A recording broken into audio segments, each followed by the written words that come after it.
আসসালামু আলাইকুম এভরিওয়ান, আপনারা সবাই কেমন আছেন? আশা করি সবাই ভালো আছেন। আলহামদুলিল্লাহ আমিও ভালো আছি। আজকে আমি সকাল থেকেই ভিডিওটা শুরু করতেছি। আমি ঘুম থেকে উঠতে আজকে দেরি হয়ে গেছে, সেজন্য আজকে আমি সরাসরি রান্না করতেই চলে গেলাম। ঘুম থেকে উঠে আমি এখানে আজকে ব্রোকলি রান্না করব।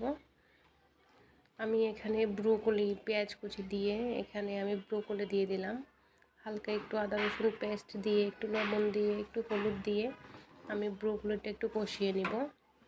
আমি চেষ্টা করব ব্রোকলিটা একটু সবুজ সবুজ রাখার জন্য, সেজন্য হলুদের পরিমাণ একটু কম দিব। এভাবেই আমি বাসায় যখন সবজি রান্না করি, ব্রোকলিটা বিশেষ করে যখন রান্না করি তখন অল্প তেলে এভাবে রান্না করি। এভাবে রান্না করলে খুবই টেস্ট হয়। সেজন্য বিশেষ করে আমার মেয়ে কখনো সবজি খেতে চায় না, আমি অল্প পরিমাণে রান্না করি মাঝে মাঝে। এখানে আমি টমেটো কাঁচামরিচ দিয়ে আমি ব্রোকলিটা আরও কিছুক্ষণ একটু কষিয়ে নিব। এ পর্যায়ে আমার কষানো হয়ে গিয়েছে, আমি এখানে ঝোল দিয়ে দিব।